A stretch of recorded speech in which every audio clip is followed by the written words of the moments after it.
Recording in progress. I do love writing intros for people, Dave. So you're about to get one.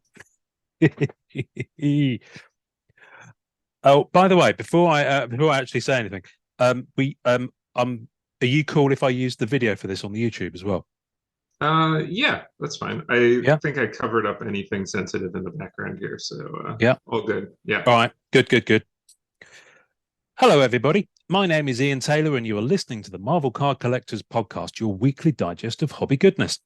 With me as guest host this week is the winner of 3 Spectrum Awards and a Chelsea Award, artist, and creator of over 100 original works from Marvel Masterpieces 2020, progeny of fantasy art royalty, and a man with possibly the best cheekbones of any guest to date. It's Dave Palumbo. Good morning, sir. Morning, Ian. I always love your intros.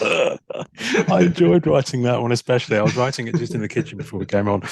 And I actually read it out to my wife. I was so pleased with it. She just kind of smiled and left the room. So Just there like you go. another Sunday. Yeah, pretty much, pretty much.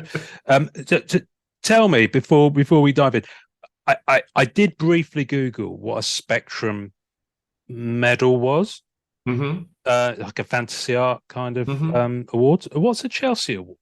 So, Chesley, Oh, Chesley, sorry. yeah, which is named after the artist Chesley Bonestell. I think I'm pronouncing that correctly. Who was a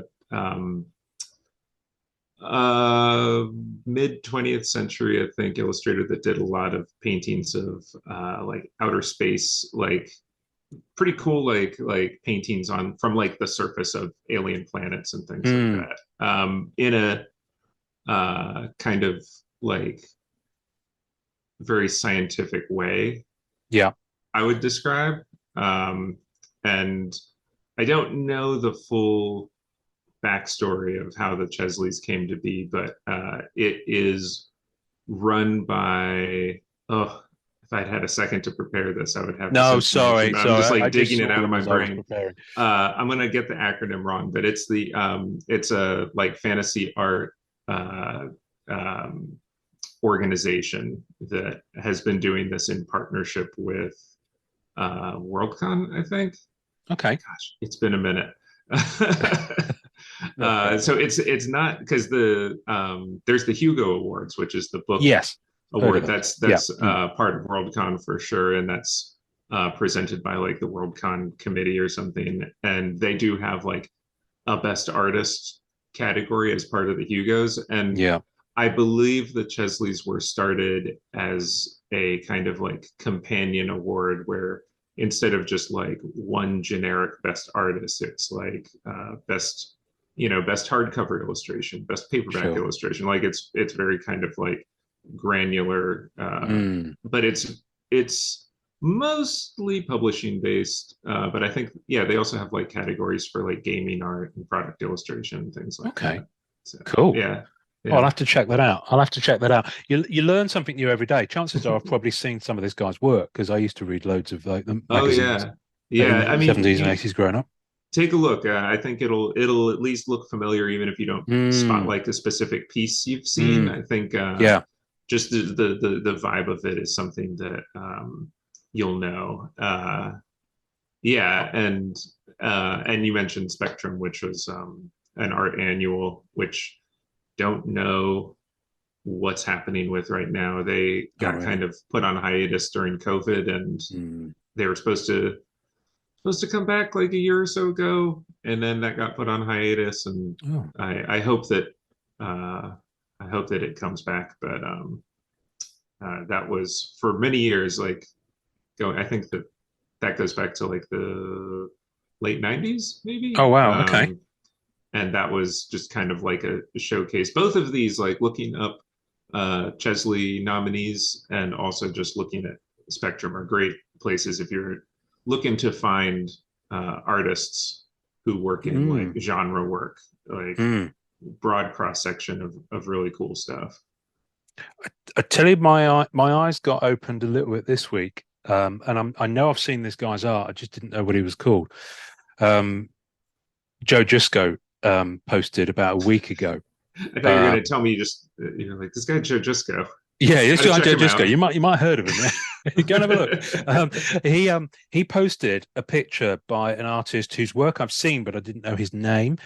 Called Bruce Pennington, Hmm. who I'm sure you'll have heard of. And he posted the most fantastic image that I'll put on the show notes for people to go and have a look of the image that he posted was like a planet with rings around it, and as you're the nearest to the kind of the viewer, if you like, the rings, you can see that they're actually made of bones, like skulls and Ah, okay. human bones, and you can Yeah. kind of then you can see it gradually breaking down into the distance around this planet, and it's just such a striking image that I was just like, whoa, and I just went down a 45-minute rabbit hole of googling Yeah, Bruce Pennington's I work. will have to look him up too because I don't know the name. Mm, So I'll have to look and see if, like you, I think there's a lot of artists so many. whose work I see, but names don't always stick Yeah, with me the so first many. time. So yeah. He's basically he did loads of 70s covers Oh, okay. of all those pulp sci-fi novels that came Yeah. out in the 70s. So so that's the thing. I know I've seen his work and his style, Hmm. but those books that you see, and I saw in the library when I was growing up, Hmm. you just don't know who the artist is of They're them. often not credited. Yeah. Yeah, especially in UK. It's one of the big things with UK comics from the 80s is that, and even earlier actually, some of the stuff from the 50s and 60s, especially kind of like the Eagle stable of stuff like Dan Dare and a lot of the early artists that did things like Scream, you just don't know who they are. Yeah. It's just not credited at all. Yeah. Fortunately, a lot of that has come to light now. When you get these awards, do you go to an awards do? So Spectrum was doing their like Spectrum was doing these medals, I think from the very first issue. Uh I didn't start actually like following Spectrum until Yeah, like around issue 9 or something like that.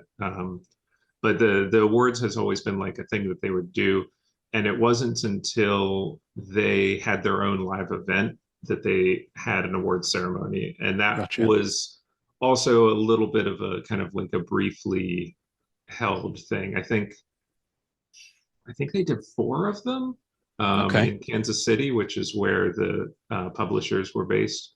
So I did get to go to those. That's what basically that was my way Yeah. of asking if you got to go to a posh dinner and do some dancing afterwards. Yeah.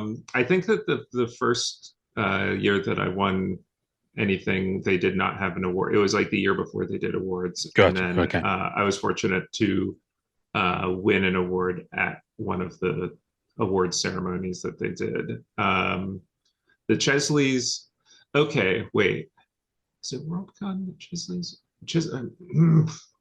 Yeah, I'm so It like, doesn't matter. It doesn't matter. everybody can fact It's check me fascinating. later. It's fascinating. Well, listen, you've had a little bit to think about since winning those, I'm Well, sure.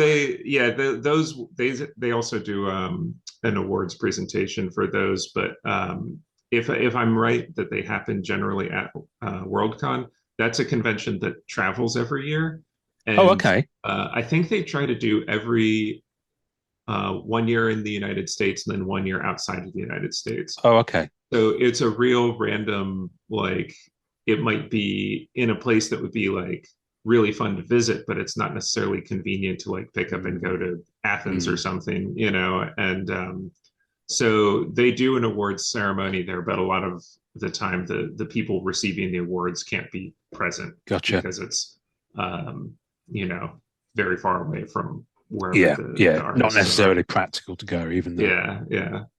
even to just clap when someone else wins. Yeah. Um, the Star Wars Celebration does that actually. Okay, yeah. They're in London. Where are we now? This will come out in March. So yeah, as people listen to it, it'll be next month. So their Easter weekend, that's in London. So That's cool. I've never um, seen that, but a few friends of mine seem to be regulars at those, and it sounds like a good yeah, time. I only hear good things. I only hear good things. It sounds like a really fun kind of positive, Oh yeah. Star Wars fandoms crazy fun, and they're just so supportive of each other. It's really interesting to see. So since it's been a while since we last spoke to you, indeed, indeed 2 years and one co-host ago. So you recently had a bit of a break from social media. You kind of took a little time out, didn't you? Yeah.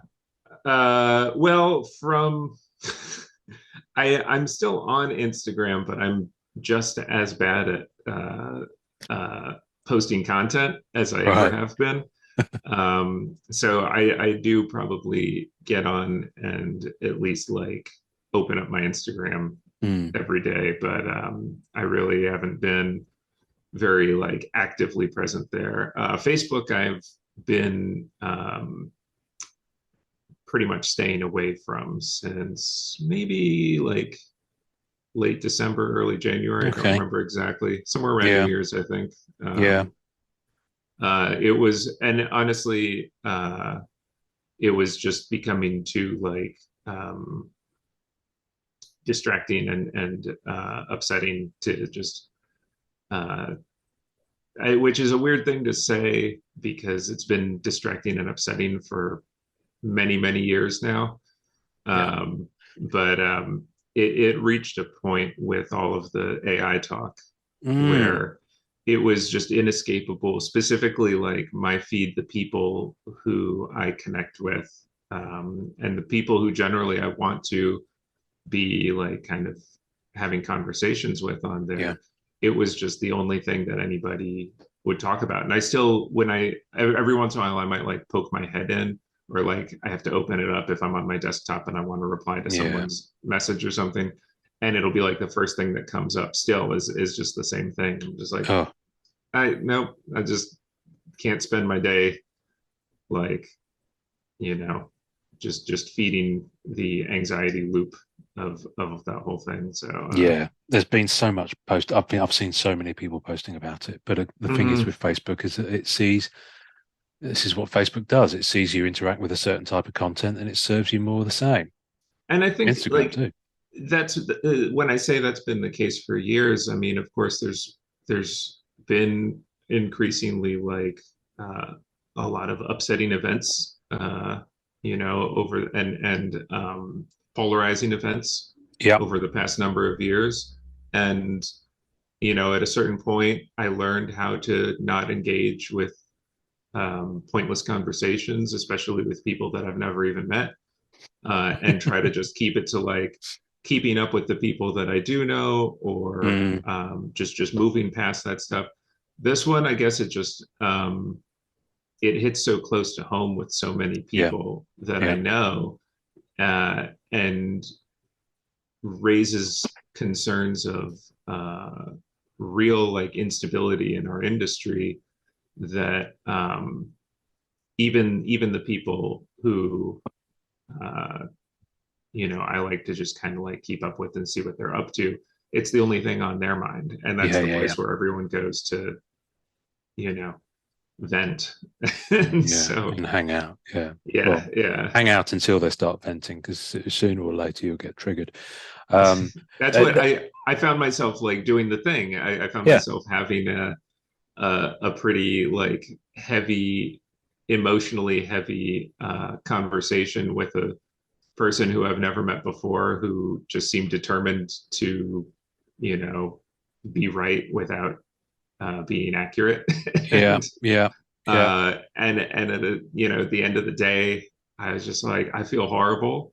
I didn't get anything from this. I don't think I helped anybody else in doing this. Like it just felt like a complete waste of my personal Mm, resources, and yeah. maybe I shouldn't do this for a while. Yeah, no, I think that you get to that point. I can speak to this on so many levels.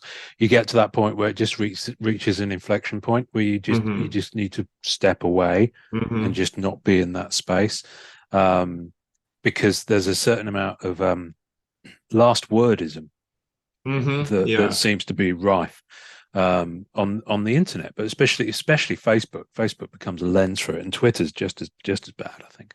Um, Yeah, yeah. for that sort of thing. Can I tell you something happy that happened on Facebook yesterday? For sure. Which I just thought I shared this with my wife this morning because it only happened late yesterday. So my father died when I was 9. Actually, funnily enough, he died the year that you were born, Oh, wow. Okay. in 1982. In fact, it's entirely possible you could be my father reincarnated, but I don't know what time of the year you were born. But he moved us as a family when I was still in my mother to Devon, where I was born and grew up, specifically to move to a particular factory that was opening and was hiring, and it was a Hmm. regeneration of the area. That factory has since closed. So I'm on a history page for the town that I grew up in, town that I've not been to for well over a decade now. And someone posted asking for, if anyone knew anyone who worked at that factory, and if they got any photos of it when it was still known as this. So I posted saying, he died when I was 9. Does anyone have any pictures of him or memories? Did they work with him? Because I Hmm. didn't really know the guy. So someone replied, "This is the most wonderful little tidbit of story." So my dad was called Richard Taylor, but everyone called him Dick, which is some people will snigger in a childish way, but that's what Richard shortened to Sure, in sure. kind of 20th century England. So this guy posted, "I worked with Dick for a while making mock-ups for the tornado aircraft components." So this factory made engineering parts for planes. He goes on, "I remember Dick always stopped work promptly at 3 p.m. and ate cream crackers and cheese, regardless of how busy we were." That's the most wonderful tidbit. So I think I'm going to start doing that Yeah. as a regular thing. Yeah, it's you can just say that it's genetic, But It's it like, but I'm it is sorry, I can't help this. it's one of those really human things that I Sure, would have yeah. never found out. I'd never found that from family history research. Yeah. It's like and it's brilliant. I told my wife this morning, and she says to me, "You're a lot like him." There was a pause, and that was, we came out with that. So. Yeah, it's one of those things like I remember hearing about my dad who's an English professor. I don't well, no, he's retired now, so of course he Mm. doesn't still teach, but he used to teach a short story class. And one of the things I remember he would talk about, the students would read these short stories and then have to write um, what they know about, like in this one particular story, they would read it and then he'd be like, now you have to write and describe the character to me, write what you know. And their descriptions would be longer than the story they just read. And Mm. it's always interesting to me when there can be some mannerism or detail or action from a person that tells Mm. you so many like nuanced things about their character and their personality, like just Absolutely. just Yeah. something as simple as what you just said, and then Yeah. you feel like you really know some things about this Yeah. person's like Yeah. uh Absolutely. yeah. Stephen King does that brilliantly. Hell yeah. Yeah, Writes small little nuggets. I'm it's just thinking of really people. like being able to observe Yeah, those little traits in people that very much so. Very much yeah. so. Yeah. So I'm conscious of the fact that this is the Marvel Card Collectors podcast, and we're 20 minutes in, and we've not mentioned a single thing. So let's talk about Well, you haven't Marvel talked in a cards for a little little bit. while. It's good We to haven't catch talked up. in a little while. No, it's nice to catch up. I was curious to know. So we're a little bit distant now from Masterpieces 2020. Mhm. And we spoke to you twice on this show. We spoke to you after it had been announced, but before it was released. So, and you gave us some tidbits of information, and got us all excited. And then the set came out, and I think we spoke to you maybe about 2 or 3 months after it come out. Yes, It's something just like a that. kind of a post-event thing. Um, and I was kind of thinking, okay, well, it's been 2 years and change since we had that second conversation. How, obviously, post-COVID craziness notwithstanding, how's it been having a bit of distance from that whole project and that whole kind of keeping a lid on it and release and watching Facebook reaction and the whole thing that is EPAC and Oh man, I mean, still one of the most fun uh, projects I feel like I'll ever be a part of. And I think that that was a big, like, it was fun doing it, but I think mm, um, seeing the community interaction around it was something that was different from what I'm used to. So, mm, like, obviously, like, I've been working with Magic the Gathering for 15 years now, and wow. that is a game that has also like a very dedicated fan base. But there, you know, there are a subset of the fans there that are interested in the art, and as Yes. you know, there are like collectors of the art. Yeah.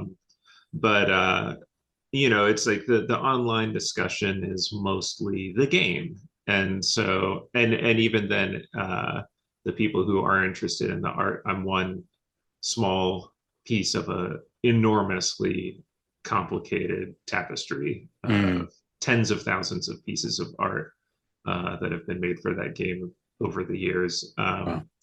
So you know those can be fun and rewarding to kind of like see that response when new products come out and that kind of thing. But very different from the way that it feels to see people that into something when it was really just you know when I was one of the few or only people involved. So Mm, yeah, like a lot of the time since then, I've been doing a number of illustrated books, which are really fun to do. cool. Like a cover and a bunch of interiors.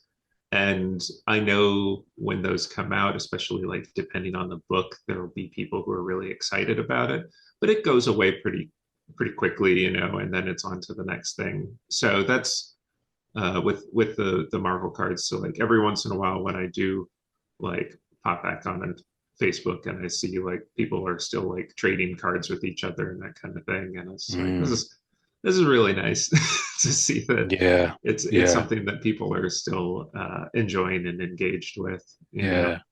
Very much so. It's interesting. There's people. We saw this a lot with Simone's set in 2018. Actually, people kind of came into it 2, 3 years after release, and Mm-hmm. suddenly there's a new interest Mm, in it because you yeah. see someone new come into the group and say, "Oh, I just saw this set for the first time," and we've started seeing that for. Well, I say started. It's been happening constantly, actually. For your set, it's great saying the word "your set." Oh, you did a whole Which, set. Let's just yeah, pause for a moment. I mean, I know you yeah. lived it, but you did a whole set. The other weird thing, like how we all, I mean, I think it's a pretty universal thing how we all have a completely distorted like timeline since COVID, and Yeah. so like having just finished that right when all of that was starting just makes the whole like thing feel even weirder. Hmm. And yeah, at times it feels like it happened in the blink of an eye, and at other times it feels like, was there ever a time when I wasn't doing that? You know, Yeah. so Yeah. Yeah. yeah. Have you? Because I know that I'm pretty sure this was mentioned. COVID notwithstanding, you would Mhm. have probably expected to have maybe done something live at San Diego Comic Con or something similar with Upper Deck Yeah, I for was Mo's set. actually like in our contract, I was supposed to make two convention appearances. Oh wow. Okay. And it was never specific as to where those were going to be, but one of them would probably have been New York Comic Con because Yeah. that's pretty close for me. And San Diego would have been fun just because I haven't been out in a bunch of years. And, Mm, you know, I've got, you know, friends out around that area that I'd love to go and visit and get to go to the show without having to be like at a booth hmm. is a thing that the last couple of times I went, that was how I did it. And I was like, this is Gotcha. much nicer to be able to just take like a 2 hour lunch and just hang out with people and then, you know, not have to be like stuck in one spot with cool things all around you that you can't go see, you know. So that would have been really fun. but yeah, and then at this point now, like obviously they're not promoting the set anymore, so that just kind of wasn't wasn't a thing to keep up with. Yeah. I mean, I guess technically, could they invoke that clause and have you rock I up suppose just to they sit could. there? I could think If of, yeah. like I guess if they decided to like I put shouldn't give out a them set of ideas. Mm. prints or something. Well, and like the clause was always kind of like these would be at my convenience kind of a thing. It was of for a contract which had a lot of very specific nailed down details in it. This one was very kind of like we want this to happen, but we want it to Interesting. happen organically. Yes. Yeah. And so of course, like everything changed by the time the set Yeah. came out. There weren't Yeah. any conventions happening, Yeah. and yeah, I think it just kind of wasn't serving anybody's purposes to try Mm.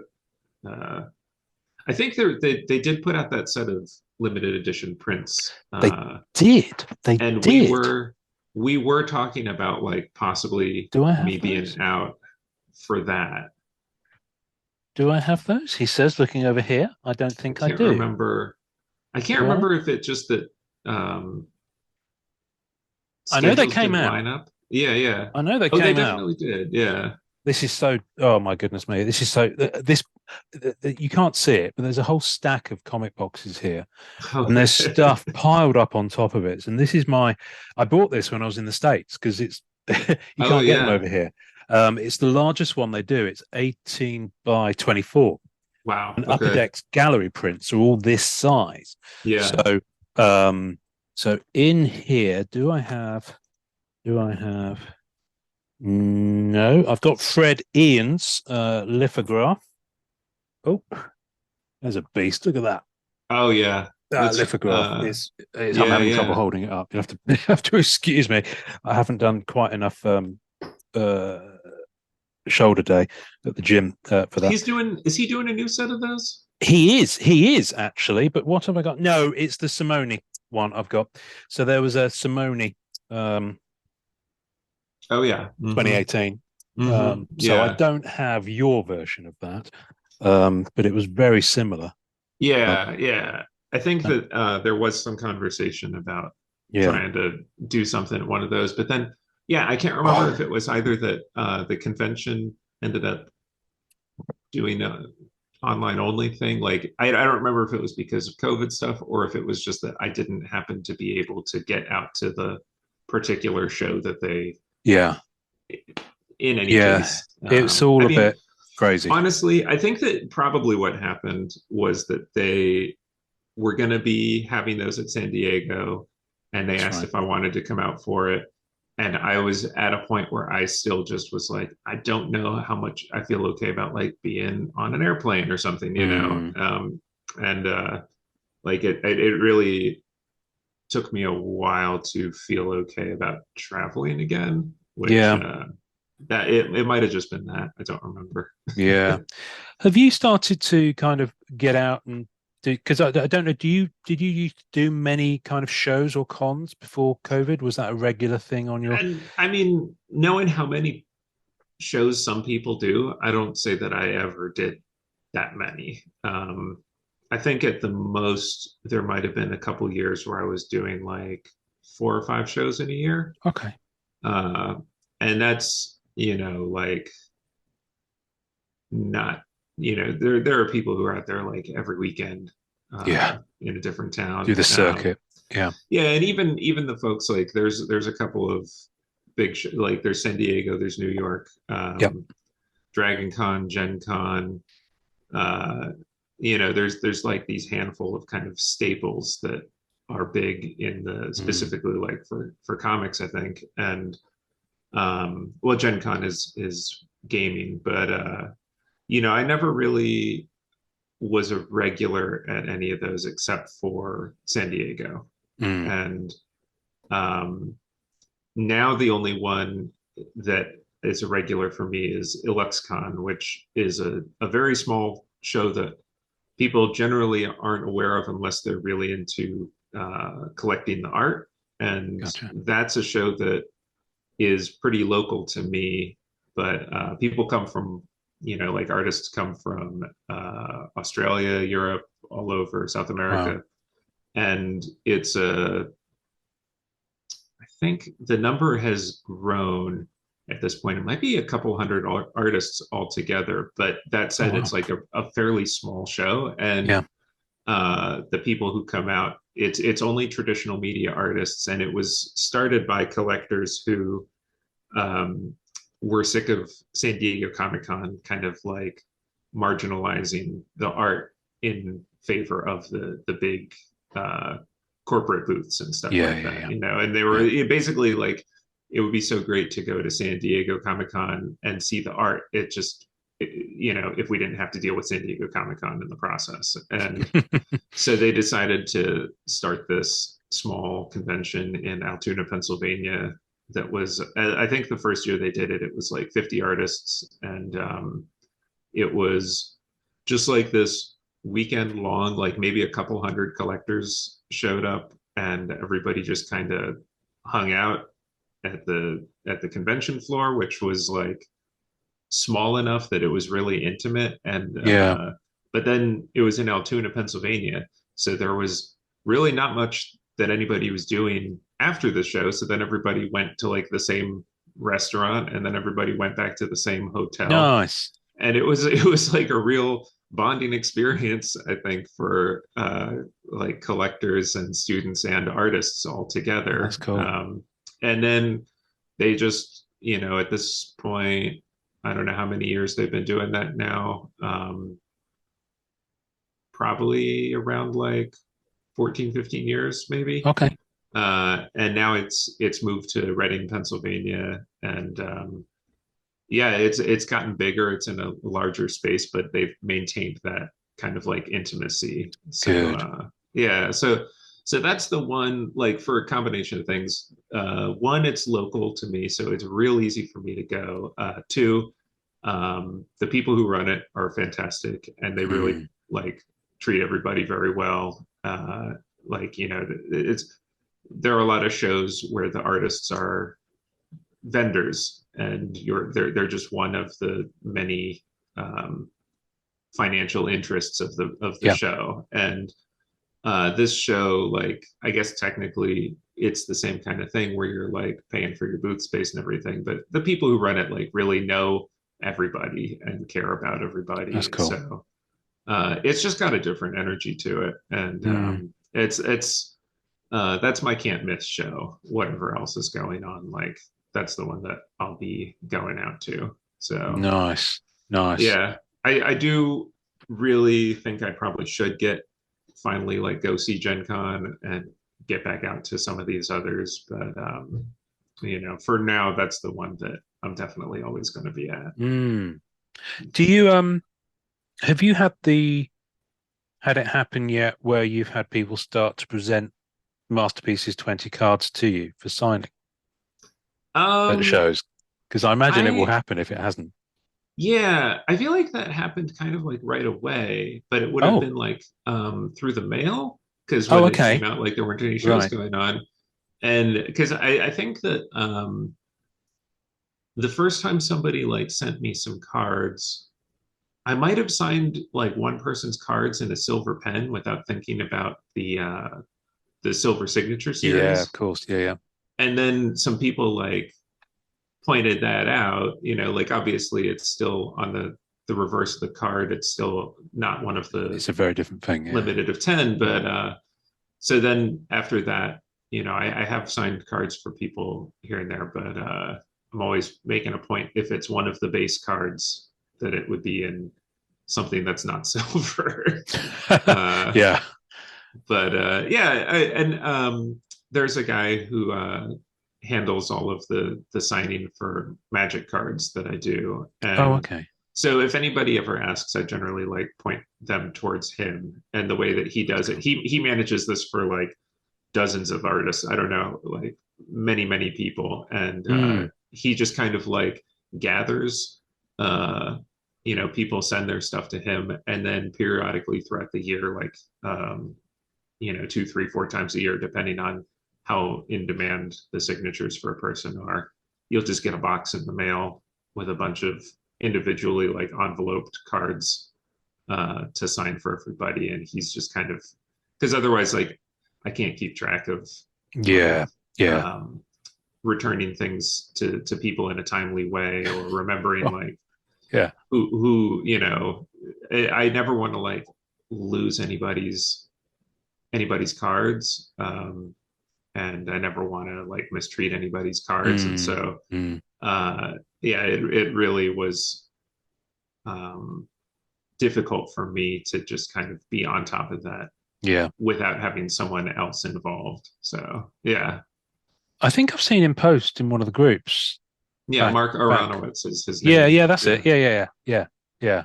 Cool. No, because I know. I mean, you can't move for cards that Joe Driscoll has signed at cons Oh over the yeah. years. Mind you, he's got a 30-year head start on most of his stuff. So there is that.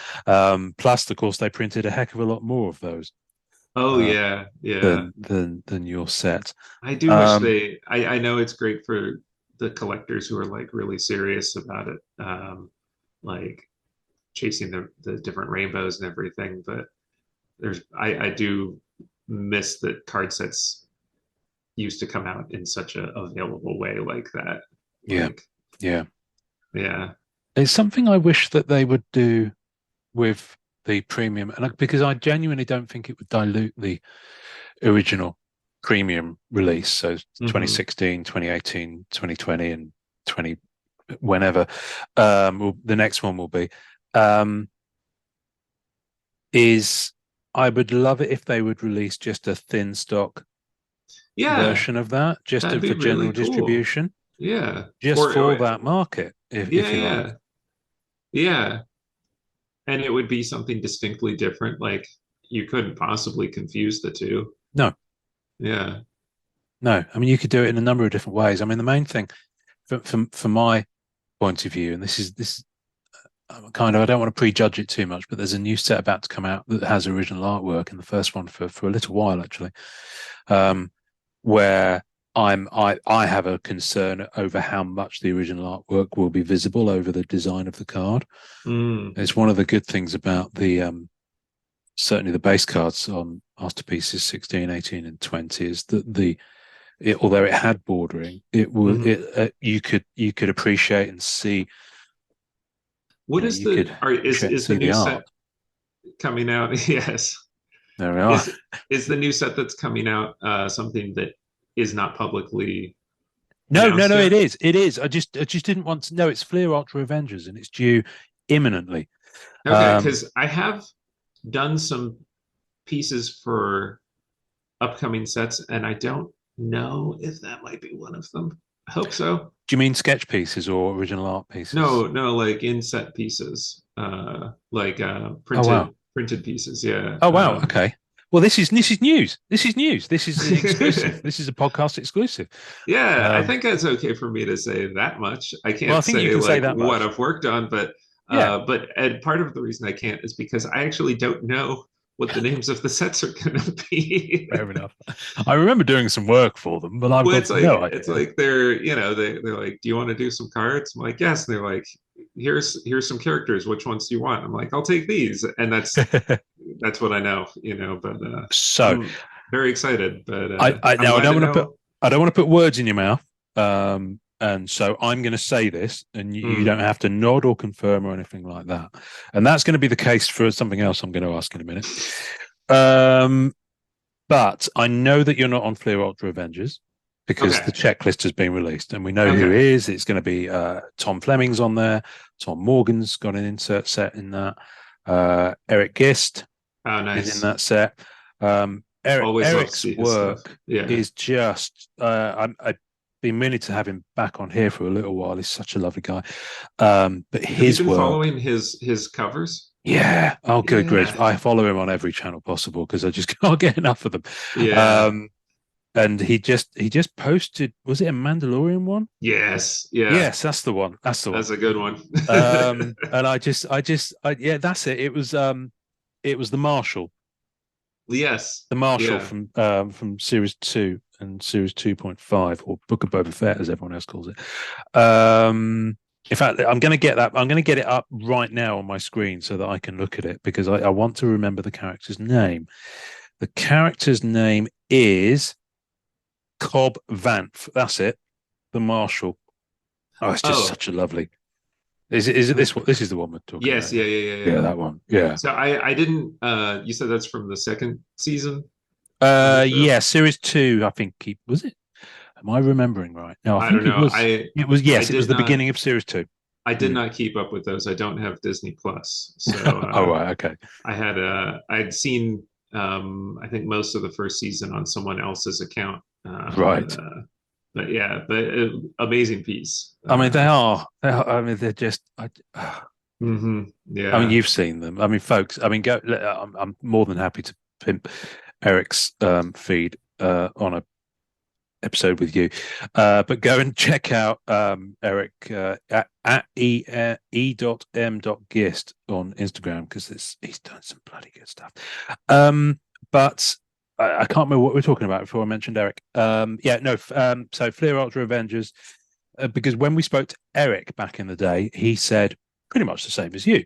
And this was about 2 years ago that we spoke to Eric because it was just before Flair 2019 came out, Okay. or just after actually. So it was longer ago than that. And he said that he was doing more work for Marvel, but he just couldn't tell us what. Hmm. Okay, so we know that he's on Fleer Ultra Avengers, which is their other original art kind of brand. Um, but I do know that there is a new Marvel Flair set coming. Hmm. And I think that is 2023, although a sketch card has been spotted in the wild and it has, Hmm. I believe, a misprint of 2033 on there. Given how slow they've been to release sets, there That's has been some yeah. humorous, cheeky speculation that that's actually the Yeah. date that it's going to be out. I Um, wonder if they catch and fix that, somebody's got a collector's Oh, item. possibly. I wouldn't be at all surprised if one of your pieces, because that would be the logical kind of place, other Hmm. than a Fleer Ultra set, I guess. And I know they've got Fleer Ultra Wolverine coming.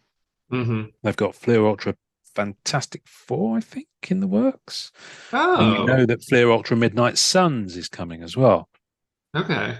So they're really, and given the lead time on these original art sets, I imagine some of that would have had to have been started quite some while ago. So, Well, yeah, and again, like you were joking about the um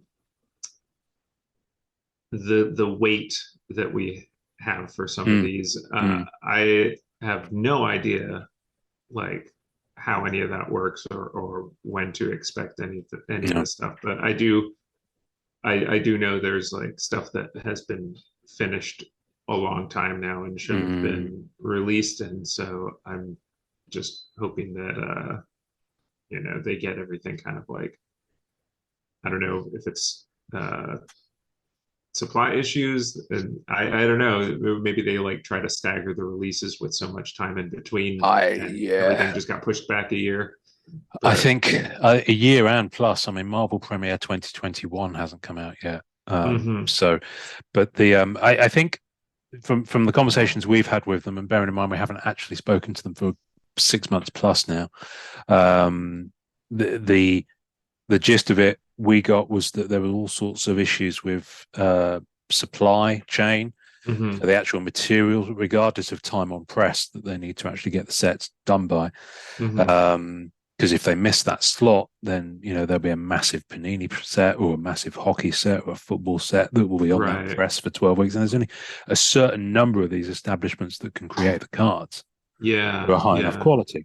I yeah. think you were fortunate with 2020 that it appears that most of that had happened before the shutdown. Okay. I Yeah, I think I think this is remember why your set came out pretty much unhindered. I think that it was May, end of May, that I finished the last pieces. I don't know how Oh long wow, it took okay. for them to get those like finalized and off to printing. But Hmm. I mean, they turned it around pretty quick, all things told. And so it was possible because, like, the different supply issues seem to all happen in unpredictable, random ways. Yeah, Because there yeah, was like that whole, I think they're still dealing with delays from shipping, like a ripple effect from when very all the much. container ships were like on the wrong side Mm, of the ocean, mm, and mm, just like sitting empty or like waiting to unload and that kind of mm, thing. mm. So who knows? But Who knows? Who knows? yeah. I mean, it has started moving now. We've just had two MCU related sets, the Falcon and Winter Soldier being the most recent one, Yeah. One Division before that, um, Into the Spider-Verse just before that, and now Flare After Avengers. So it is moving, and I think there's the I don't know if this is a phrase in America, but there's an old English phrase: you wait ages for a bus, and then three come along at once. So I think it's kind of very much what's happening now. So hopefully they're going to still kind of allow them to stagger a little bit, just to let collectors hmm draw breath a bit, because obviously the economy's taken a bit of a hmm dive for a lot of people. Plus, hmm we've had a bit of a boom and now a bit of a contraction in terms of hmm what's happening with Marvel cards. How is it? Because I know that when we spoke before, you said you kind of you stay focused in the one thing when you're working on it, and then you move on to something else, and you stay hmm focused on that. If Forgive me if I'm remembering that incorrectly, but I think that's the gist of it I got. You've clearly been working on other things that I'm guessing haven't been Marvel. So, the book that you mentioned, and I'm hmm guessing ongoing magic work and things like that. hmm But have you been kind of keeping, either via this podcast or just generally being in the group as a lurker, have you been keeping an eye on what's been happening over the past 18 months, 2 years, just in terms of I was while I was still on Facebook, and Oh, yes. I actually seeing the group activities showing up in my feed was consistently pleasant. It was like towards the period of time where the other conversations that were taking over my personal Facebook experience was Mm, was getting to be really stressful. It was still nice to just see those conversations going on. mm, But I mm. do know, of course, like it's not always, especially, I don't know if you do admin stuff or if you have other people I stepped doing off. that for you at this Yeah, point. there's But there's a team. I stepped off last yeah, May. I mean, obviously you couldn't be doing it all yourself, No, no.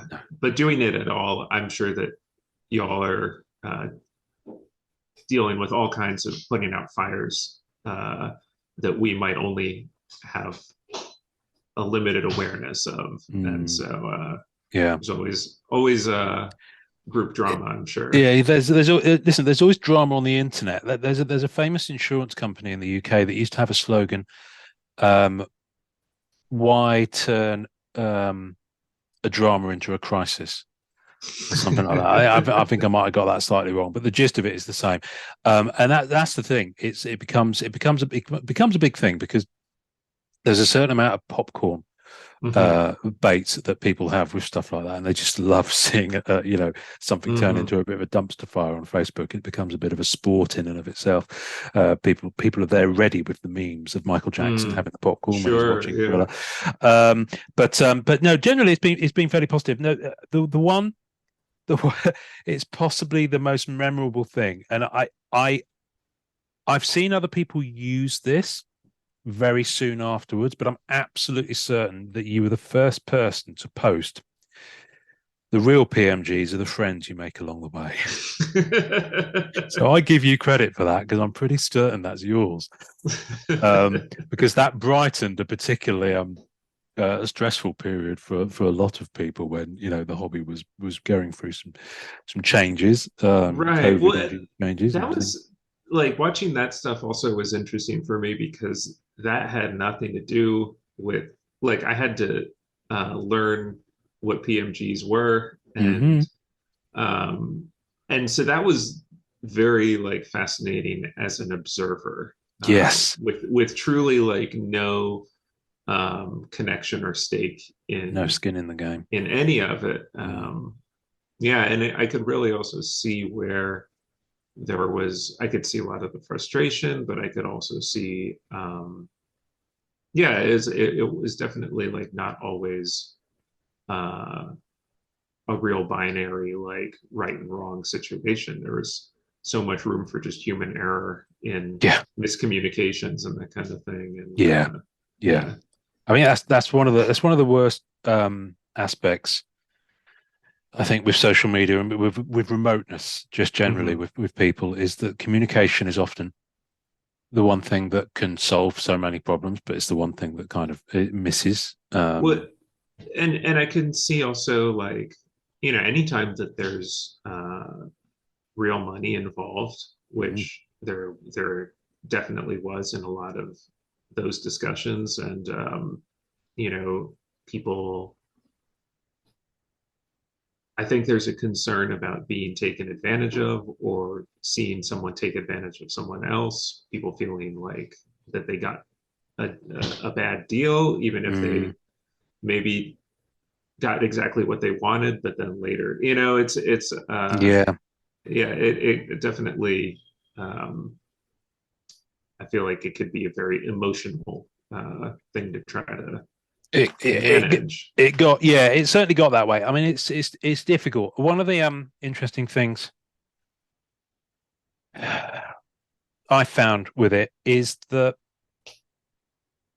we had this interestingly with when your set was released and in the Marvel Masterpieces collectors group, we had a lot of Magic the Gathering Mm-hmm. fans come in.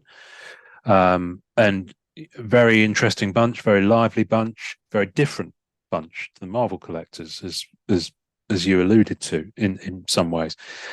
And it's that friction when two tribes meet and try and kind of understand each other's ways a little bit.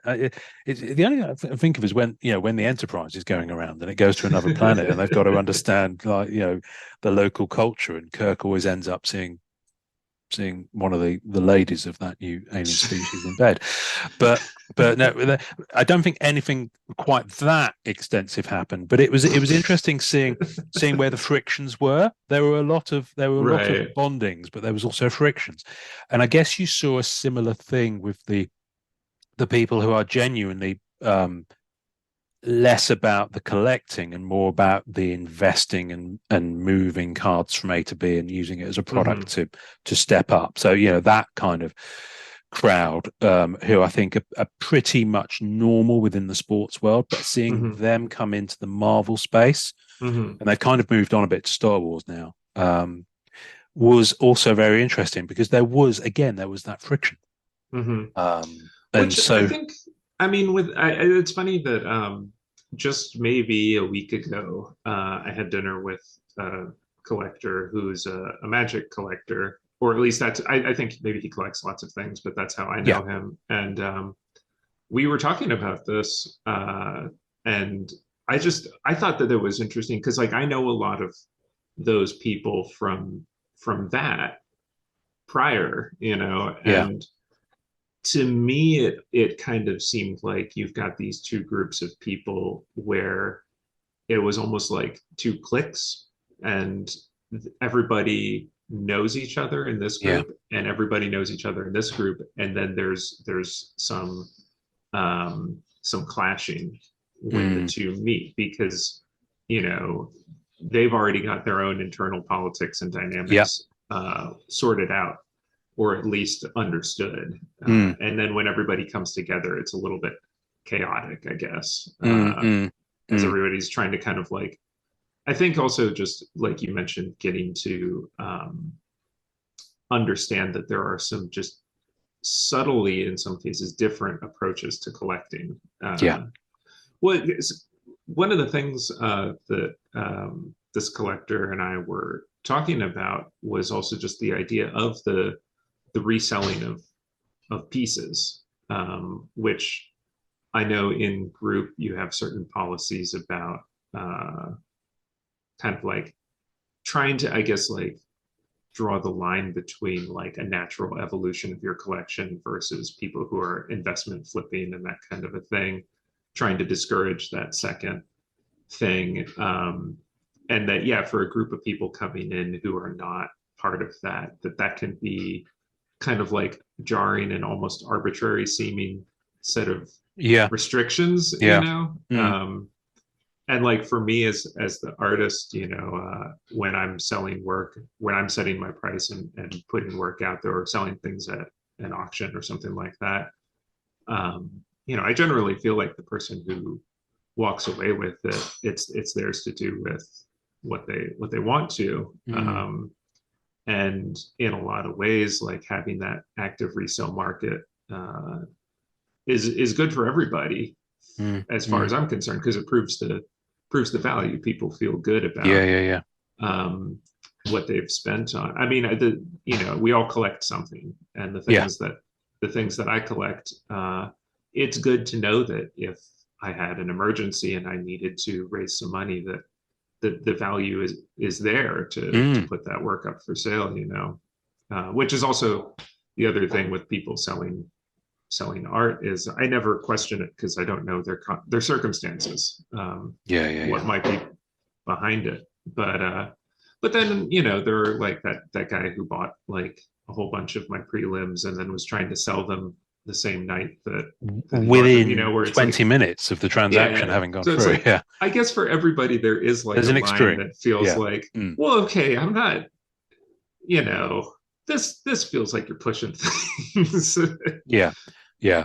Now the line we draw, and this is I've kind of alluded to it before, and I think I've said it in group, but I say it on the podcast. The line we draw is a response to, so primarily these groups, I set them up being a collector. I set them up as a Mhm. collector group. So it's never primarily a buy sell trade or BST Mhm. group.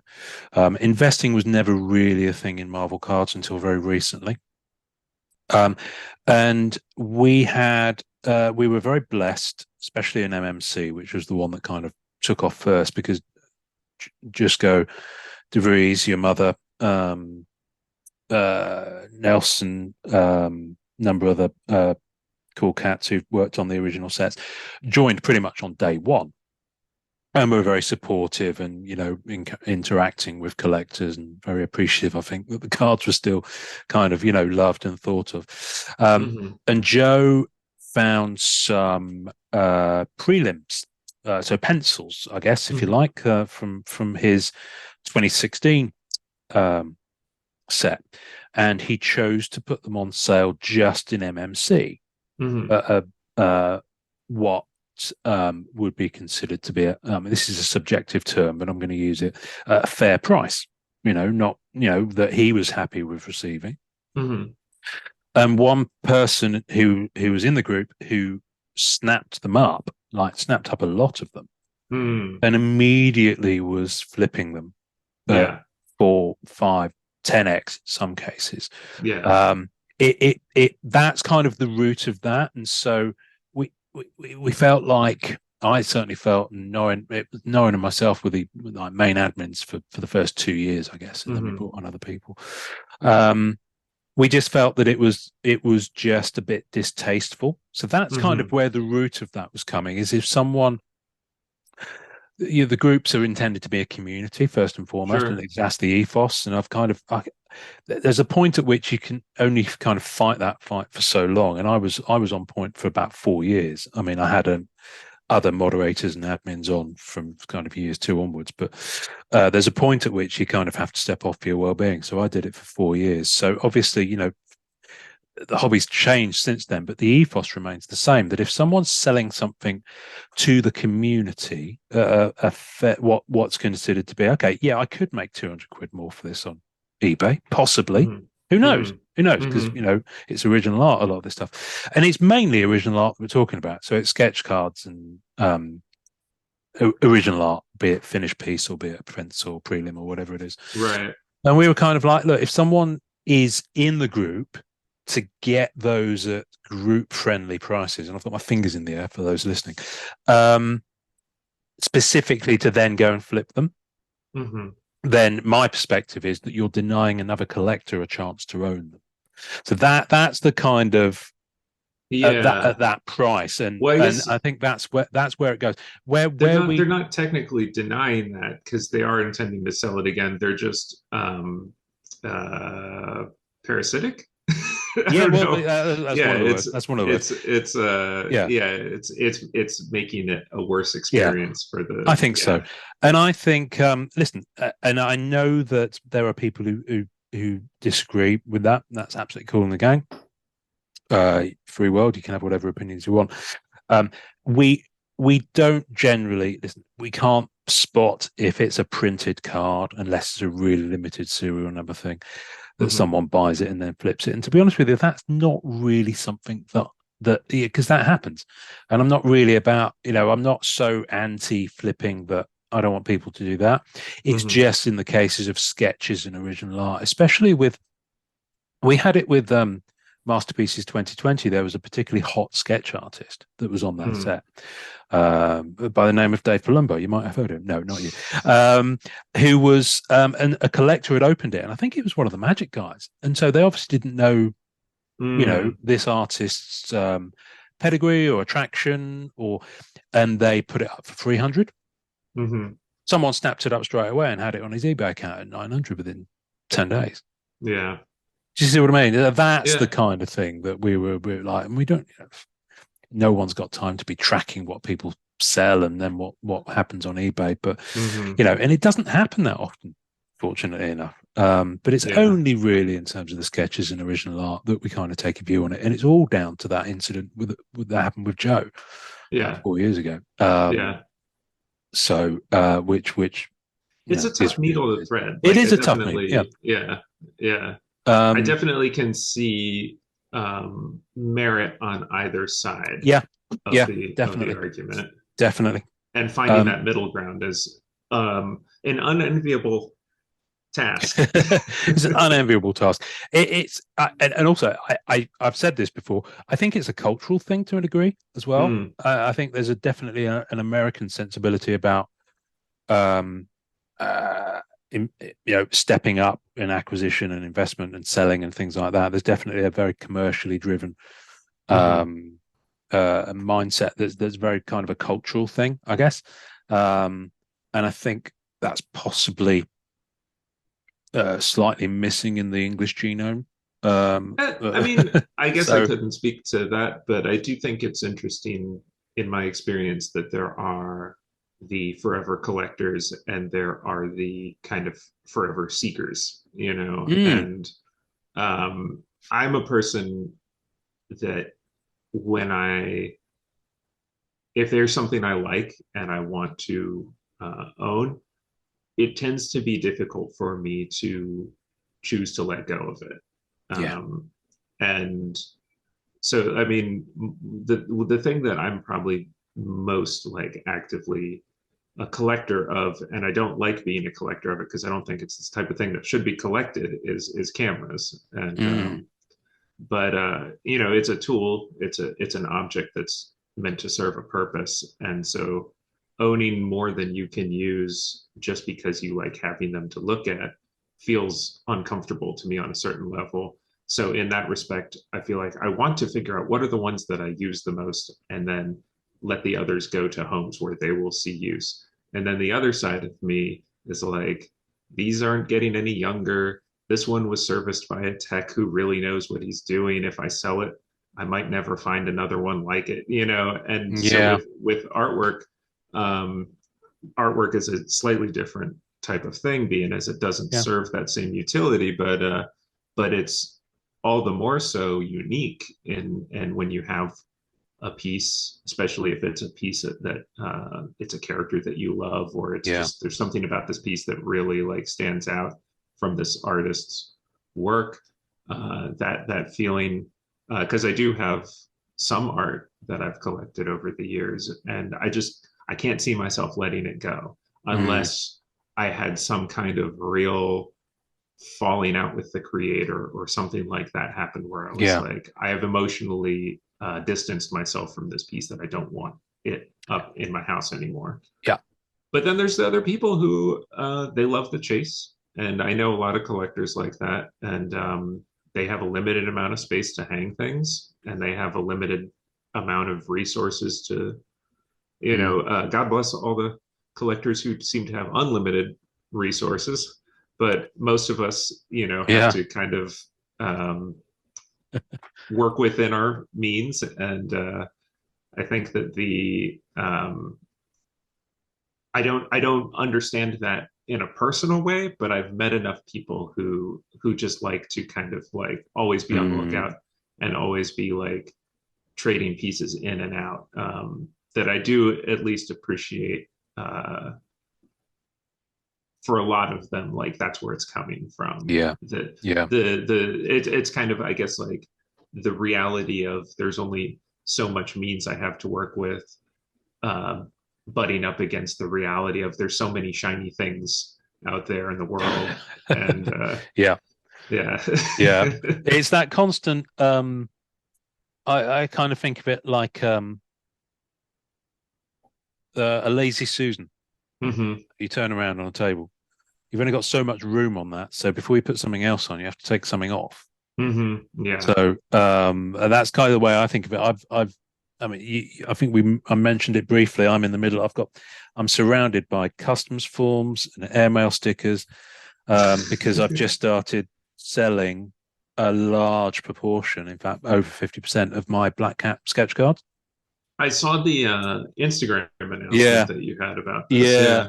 And it's because I decided I was looking at them and I was like, I've got an awful lot here, and I've definitely chilled out in buying them, but partly because there's fewer of her in sets because of the Marvel Disney kind Mm. of censorship now, and she can Oh, be is she portrayed. on the list of? No, no, no, no. But she's a female character. She's often presented in quite I see. a Yeah, yeah. portrait kind of way, Hmm. and some of that stuff doesn't get past the censors anymore. Hmm. It's not kind of fitting with the brand, but Marvel themselves put out loads of covers of her looking remarkably voluptuous. So who knows? Um, but yeah. So the pile that I'm keeping, people keep asking me. I say, "Oh, I'd love to looking at the ones that you're getting rid of. You must be keeping some amazing ones." So I kept 79. Okay. And they're in here at the moment because I'm going to be buying some new top loaders to put them in properly, Hmm. so that I can start displaying them a bit more and just have them. Um, and I went for 79 of them because she first appearance in July 1979. So it kind of feels appropriate to trim my collection of over 200 of them down to 79 I on mean, official stocks. one could make the argument that you could collect 1979 of them. Well, I don't think that I'm not. I'd be amazed if that many exist. And like I said, people keep saying, what are the ones what are the ones you keep? And I said, well, I'll show them soon. And some of them I've shown, but Yeah. I'm just kind of looking at it now, and all of them have come some kind of personal. I don't know. They kind of just speak to you a little bit, so they're much more difficult to let go. Hmm. I mean, my ground zero is this one, which I've shown on Oh before. yeah. Hmm. I just think it's stunning. Just the way that the eyes are captured, and it's just beautiful. And there's some Yeah. really Yeah. nice. I don't know if you can see it on the camera. There's some really nice cross hatching on her face, and just on the way he's done it. You can't really Oh no, I doesn't mean, really pick from up on the camera, but it's no, like to me, beautiful. it looks almost it looks so smooth. I can't It's tell. lovely. It's What is lovely, the and medium? um, it's got to be marker. Okay. Yeah, it's definitely marker, but he's used some very fine ones on the face just to get the colouring and the palette. South American artist called Oak, who I've Hmm. never experienced on. I think he's been on a few sets, but this is 15 years ago. I This like that the logo is almost like a necklace also. Yes, yes, they've Yeah, done that very well. And very there's some cool. others. There was an artist who used to work for Marvel called Dave Simons who passed away not long after this set came out. Hmm. And I've lucky enough to own one of his cards. So and it's just Yeah. beautiful because it's very much that late 70s, early 80s style. Very, because she's, as you know from your work, she's evolved a lot over the years. So It also, man, it always gets to me seeing like a head to toe original that within that small. frame as well, he's Yeah. within the frame. He's not even used the Yeah. whole card. Yeah. That's really something. This guy, Dave Simons, I strongly recommend folk go and check out some of his other work because he did some marvelous interior work for Marvel. Anyway, I just want to show you those two because people keep asking, what are the ones, and it's like, well, I will.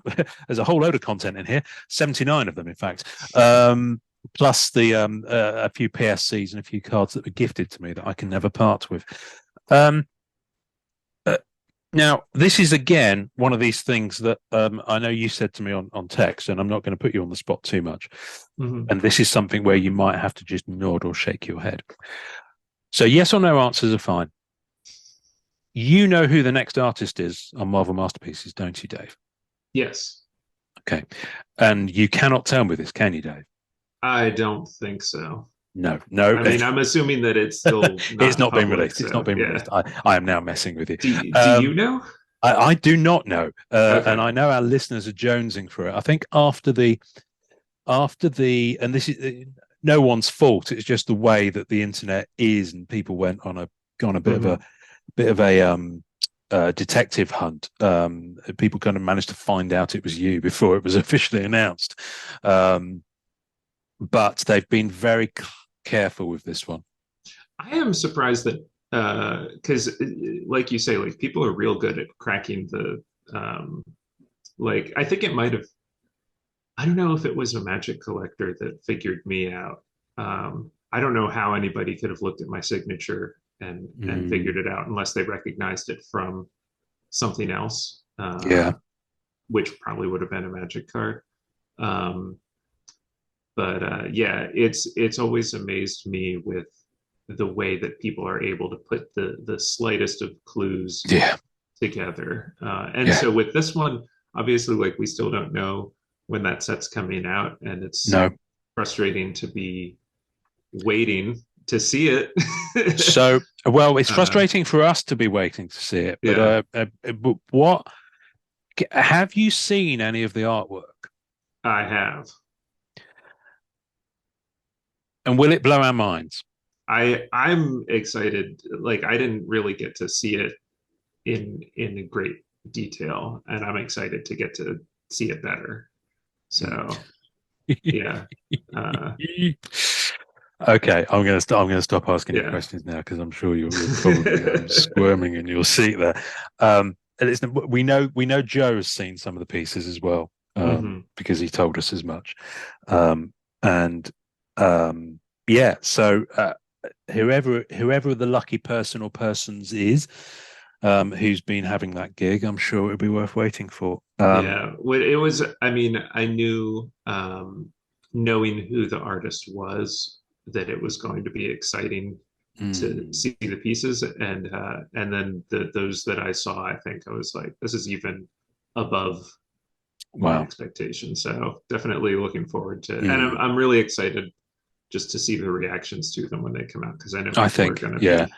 I there's going to be so much excitement about it. I'm of the mind with masterpieces. I'm not in a all good things to those who wait is my kind of ethos with it. And I know people are jonesing, and the amount of content I see is like, where will it be? When will it be? Let's have another roundtable discussion over it. It's great. It's fine. And to a degree, I guess we're doing that here. But it will when it comes, it will come. And I'm more than happy if it takes a bit longer. If that means it's a more finished physical product because of the printing, or if it means that they can get the sketch cards together. Whether they still do one per box, I don't know. Who knows? Because they've been really trimming back on the sketch card content. It's really I think Masterpieces and Premiere is primarily a sketch-based product anyway. So when you buy that's like one per Premiere, pack, right? No, it's more. It's more. So basically, a pack and a box are the same thing, right? Premiere. So you get. And someone's going to write in or comment that I've got this wrong. I'm going to say 5 or 6 cards per pack, box, same thing. And it's about $350 I think it was running on the 2019 set. And in there you get a base card. So there's a printed base card, and that's all digital art. They were using some South American artists, and they're all numbered as well. You get an insert, and then I think you get 3 sketches. Okay. You get at least 3 sketches. And with Premiere, of course, it's not just the individual sketches. It's the multi-panel sketches as well. How large is the base set with Premiere? Base set's only about 50 cards. Okay, because I was gonna say if you So only get one card, that's got to be a yeah, tough set to collect. it is. It is. And but they have numbered parallels of them. But there's quite a chunk of product out there, so people do buy Hmm. multiples. So you get these different. Like this is a double panel Hmm. from Premiere 2017. Yeah, I've seen. So that's Um, all one piece though. yeah, it is a one piece. I don't. I think the later ones have something going on here where that gap isn't there Uh-huh. for the hinging. And the Interesting. artist can choose to do different things. There's a Chris Foreman piece that is for sale on Facebook right now, folks. So, but some of them do different things with it. Let me just put this back in here. There are I'll go to store these ones. This is another one that I'm parting with, although it is stunning, which is effectively she's used each panel as an individual sketch card. Hmm. Um, Yeah. and then on the back, she's done one Oh there. wow. It's It's beautifully done. yeah. Beautifully done. I'm actually looking at this now and slightly regretting it because that piece is amazing. Yeah. Love the headshot. Um, but nevertheless, also for sale on Facebook. But I've only got one. They do these oversized ones, Dave, that are 3 and 4 panels, and then they do. Sorry, the oversized ones are 5 by 7, so they're Hmm. bigger. But then they do 3 and 4 panel ones. So this is my only 4 panel piece that I acquired last year from a collector, and it's from Premiere 2019. And it is so difficult to store that it's in kind of a made up thing. But it gives them, yeah, and this is 2017, but it doesn't have that gap on the hinges. So is that also come folded up in the pack, or No, is these I believe they put because when you say pack, it's actually a tin. It's a metal okay? tin, and you Okay. open it, and they'll be if there's an oversized piece, it'll be on top. Oh, okay. Yeah, so they do that in a really this is stunning piece. Yeah. Oh wow. I like the one on the back even better Yeah, I than the one on really the I right really too. like that one on the back. I love Yeah. the webbing and the way that Yeah. they've done that. Very cool. But as a character, you can see the Marvel censors may not have allowed this one through if it was on the new set. So I think with Premiere, one of the challenges, and I'm speculating here, I don't know this, I based on what they have told me, I think that there are challenges with not only with the artwork actually coming in because they use a talent pool globally, and there's Hmm. challenges with getting stuff from A to B and things, but also when stuff comes back, if they have a certain amount rejected by Marvel, by the licensor, licensee, can't remember who's Yeah. anyway, they will But obviously then have to recommission new product to fill that it's because been it's quite such a a sketch heavy set. long time. Mm, So even if they had to recommission a yeah. bunch, you know, So who knows what's happening with that one? And yeah. then Masterpieces has always been one sketch per box. Hmm. So one of the 36 cards in there will be a, a, a sketch. Whether they do that or not now, I don't know. But certainly for this set and the last One Division set, I think in a case of 12 boxes, you had maybe 3 sketches. Okay. So they're really, really like stepping back from that as a Yeah, main that's kind of insert, yeah, yeah. which will be interesting. Here's a question for you, and I know that. Am I remembering this correctly? That you found the sketch cards were necessarily not your favorite medium and size to work in. I think that the size is very limiting for me. Um,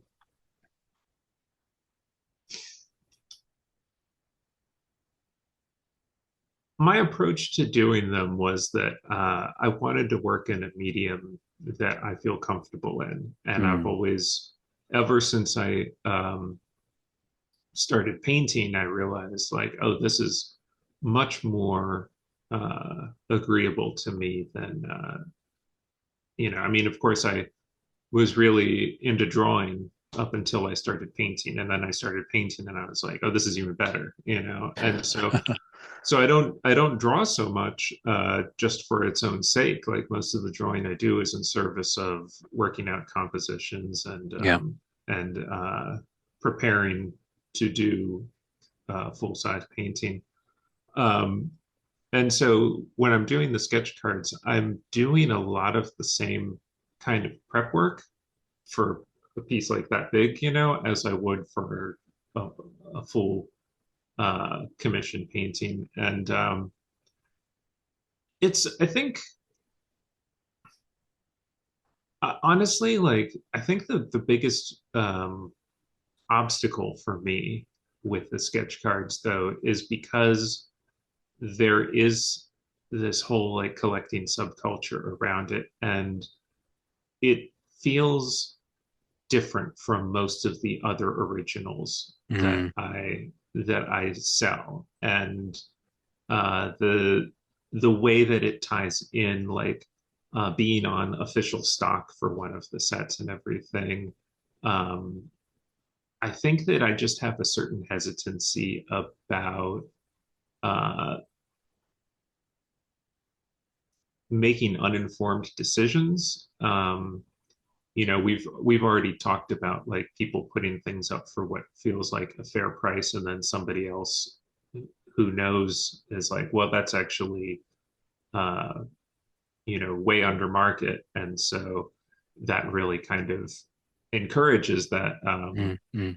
tendency in people to take an opportunity. I mean, I could see one collector would be like, this is an amazing find, and now I've got a piece that I'm Yeah, never going to let go of. A lot of people, see it more as kind of like an opportunity to use that as a step to get something else that they're chasing after, of and that course. kind of thing. Yeah. And I get all that, but it also kind of like stresses me out trying to navigate it. And and it's also a little bit weird, like when the pricing for something is influenced in a way like that that makes it very far removed from other work. Yeah. So if I normally have certain price ranges for different sizes of pieces that I expect, but the sketch cards exist in their own completely separate universe. Yeah. Um, it's just all very strange to me. And so, in a lot of ways, it makes it like, well, it's easier for me to just not think about Yeah. that. Yeah. And, Yeah. people have asked about, um, uh, like, I think I still haven't done anything on the Black Diamond proofs that I have. When did Black Diamond come out? Like, at least a year ago. 21. 21. Yeah. Yeah. And and there were a couple of people who were very persistently like messaging me about doing commissions on them. And I truly was just like, I've got other things I need to be doing right now. And it's just me here. Like, I don't have anyone else like um, running anything. And so it really honestly just came down to like, I feel uncomfortable feeling like I have to make a decision on the spot. So Yeah. I'm just going to say, like, I'm not doing it right now. And then that makes it so much easier to just Mm. um, continue like kicking the decision down the road. Yeah. And so I did recently, I don't know if you saw, there were a couple of masterpieces APs turn up on eBay that Oh, okay.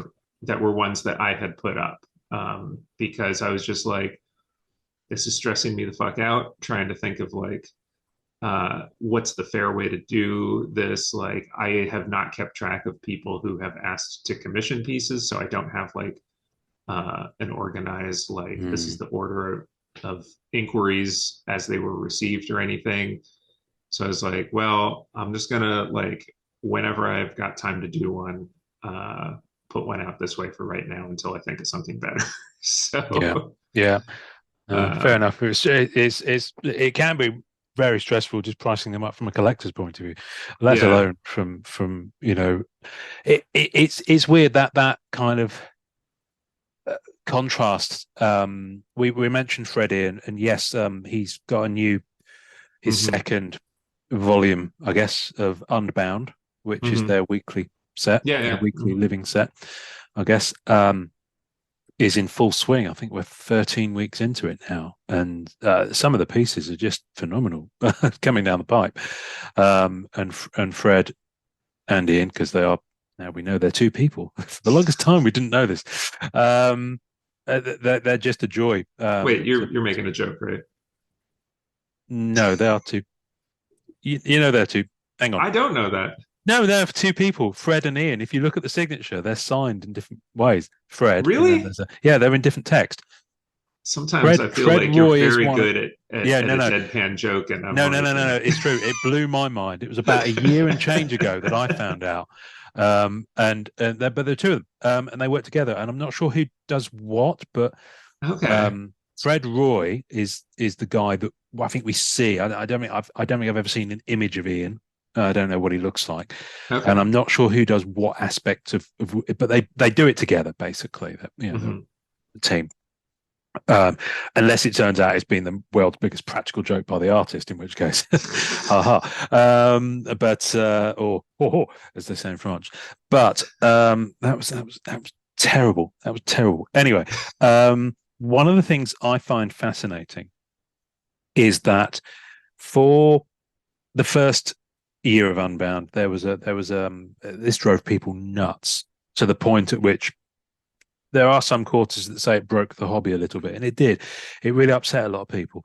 There was an achievement, it's nothing to do with the artist, of course, Hmm. but there was an achievement where if you collected, I think if you got all of the autograph cards from every weekly release, and there are only 50 of them per week, Hmm. you got an oversized, so a 5x7 Freddie and sketch. So his Hmm. sketches were kept as achievements, or their sketches were Originals. kept as achievements. Yeah, yeah, Yeah, yeah, but on proper set stock. yeah. Okay, This time around, there's one per week that's randomly inserted into the packs of that week's character, okay. which is a much better way of doing it. But you see, last year, all the people with really deep pockets on Sure. EPAC could kind of go after it and kind of save up. Anyway, those plus some of the oversized pieces he's done for Premiere, you can spend more on those than commissioning Fred and Ian to do an original piece, Yeah, which is the yeah. absolute crazy thing. No, I mean, and that's where, and I understand it. I really do Mm, get the difference between like a piece from Joe Jusko of your favorite character versus a Joe Jusko Marvel Masterpieces original. Is they're both would be amazing things to hang on your wall mm, to have in your collection, but I fully understand that one of them having that connection to this larger story um, makes it different. You yeah, know, I get that, and so that's what, and I feel like some of when we were talking earlier about the nature of collecting and flipping and all that kind of yeah, stuff, you know, like me feeling anxiety about what to do with my very limited number of APs. Uh, I don't know if it like in some way like contradicts some of my general opinions I was saying earlier, but I think it is like that like back and forth for me of seeing like both sides of mm, the equation, you know, and mm, you know that feeling of um, uh, just feeling, I guess maybe like in the stuff that I've done for Magic, there were some things that I let go very casually that I realized was maybe just like I should have been a little more kind of like thoughtful about it, and and you know that can like sting when you think back about it, and so it mm, makes you naturally, I think, a little more kind of hesitant the next yeah, time something comes around like that. But you know, as far as just doing sketch cards, I do enjoy doing them. And I have um, some folks in the group that made the uh, unofficial stock, the official unofficial stock for MCCW, I oh think it yes, was. Jay Warner, yeah, Yeah, he Andre made was me. good enough to um, hook me up with some of those. Oh cool. And again, like I've got them, and I'm like, I want to make these available. but that means that at some point I have to sit down and engage with this. And so Yeah. I have like I suppose like talking about this now is me kind of like the side of my mind that's like, hey, you should sit down and do that. Is me like, okay, I really ought to figure out like what's a way to and those because they're not like official upper deck stock makes it also feel a little bit more like this is just a fun thing we're all Yeah. doing. And it doesn't have to feel so like high pressure, I guess, Yeah. as those others do. Yeah, so I need to figure that out. But yeah, like I think that that would also be a fun way for the people who have like wanted to get a commission, and I'm Mm. like a little nervous about um, doing that at this point with the like very limited number of cards that I have left. Yeah. Yeah. Yeah. But to do like like well if you'd be interested in MCCW stock commission or something like that, which they may not be. Like maybe that's Yeah. just not what they collect. I think there'll be people who are interested in that. I have two of them. One from Michael Munshaw, Mm-hmm. otherwise known as the Great Munshaw, who did Oh this for me, yes, nice. which is a rather Yeah. nice. Yeah, there's not enough good black and white and ink stuff around because everything's got to be full color these days. It makes me hearken for the days when you could do it. And the other one by Ron Lim. Oh, okay. Also a black and white. Nice. That's pencil. Yes, I believe so. Yeah. Yeah. Beautiful, Beautiful. really nice. And yeah, so I own a piece by Ron Lim. So this doesn't count in the 79 because the 79 is for official set stock. But see, there you go. So, I mean, but that's there is that distinction yeah, of um, it's technically not part of the collection. It's like an interesting side road, yeah, you it's know. part of the collection, just not part of the 79. The Yeah. 79 is the and then the apostrophe and then 79. Um, but did you so because I know that when Simone did 2018, he was contractually, I think he had to do some sketch cards for another set. Yeah. I think that was Premiere. Hmm. And I think Peach Momoka had the same thing because some of Hmm. her sketches appeared in, I want to say Marvel Annual. So Hmm. I'm going to say Marvel Annual. I might be wrong on that. So was yours Black Diamond then? Or was there any other? There's others that are waiting for release. Okay. All right. Yeah. We'll keep that. All right. Which I'm like, I haven't looked at. I kept scans of everything, and I haven't looked at them in a while. But I remember feeling like when I did those, I was like, okay, I think I'm starting to get the hang of these now. Oh, cool. Okay. I feel like there's some good ones in there, and I'm like, I hope that those at some point get out into the world because I guess they're Yeah. just sitting in a file somewhere Fingers right crossed. now. There'll be somewhere. I don't know. I mean, Hmm. yeah. I mean, there's so much product that's either been announced but not seen for a while, or that's been rumored. Well, not officially announced, but the sketch card stock has been seen. Hmm. There's probably about half a dozen sets that we know are coming because the sketch card stock invariably makes its way onto people's Sure. Instagram feeds. And because artists got to eat, they need to get those APs done. And I get it. So that invariably makes its way out there, which is why we know about the new Flair set. But I'm hoping Travis, calling Travis from Upper Deck, come on the show and tell us what's going on. Tell us officially what's going on. Um, I do you want you might not be in a position to talk about the thing that we talked about over Messenger. I have a couple here, so yeah, we can talk Do you want about to it. talk about that, Yeah, yeah. and then we'll wrap up? Because so what are we about to talk about? Because I never know what to call them, even though I have one. So you can show the one you have. I've got it Uh, right here because I wasn't sure if we were going there because I meant oh to ask you before. wait. Hold up that case that you've got. Okay, hang on one second. I have to Okay, get something. all right. Who knows what he's going to come back with? Who knows? Let's have a look.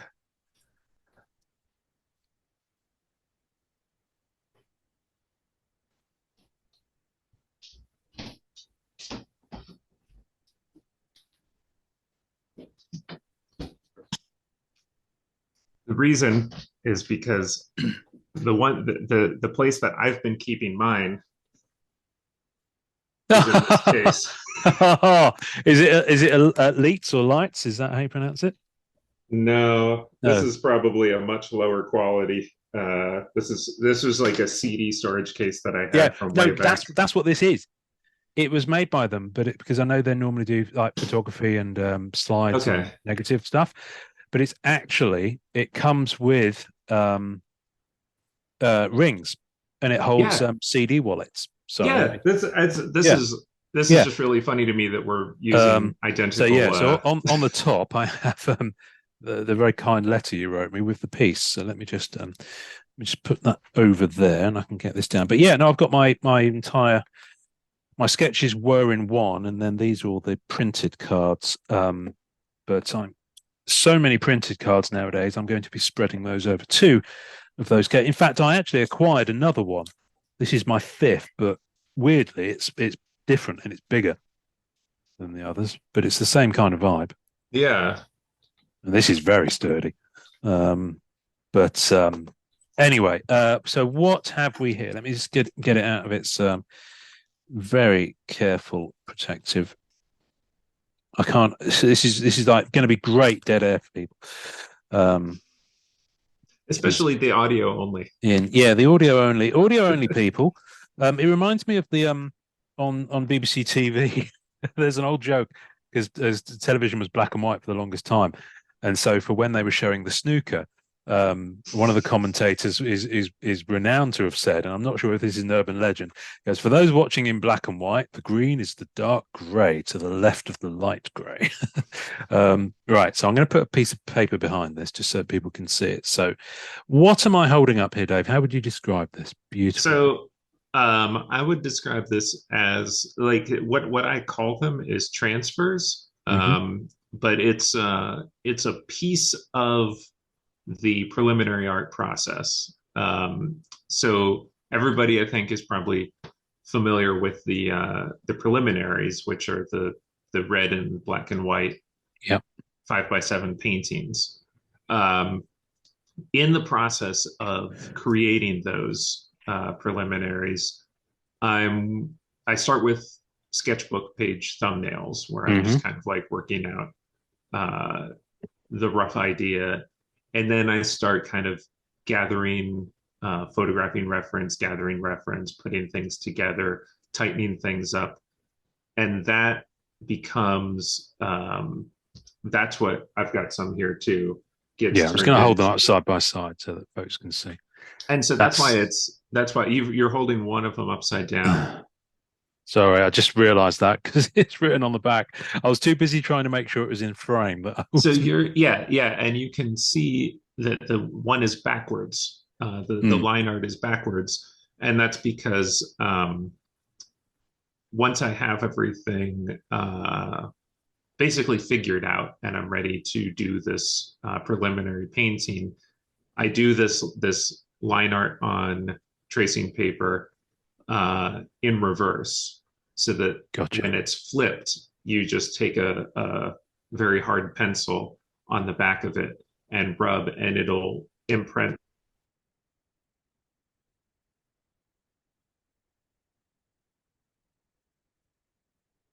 Oh, you frozen or I frozen? One of the two. Are you there? Is it me? No, I think it's you. Oh, I think we've lost Dave. We've lost Dave, everybody. Wait, No, am is I he back? back? You're back. You're You're back. There we back. go. Okay, good. Where did we? You said rubbing a pencil on the back.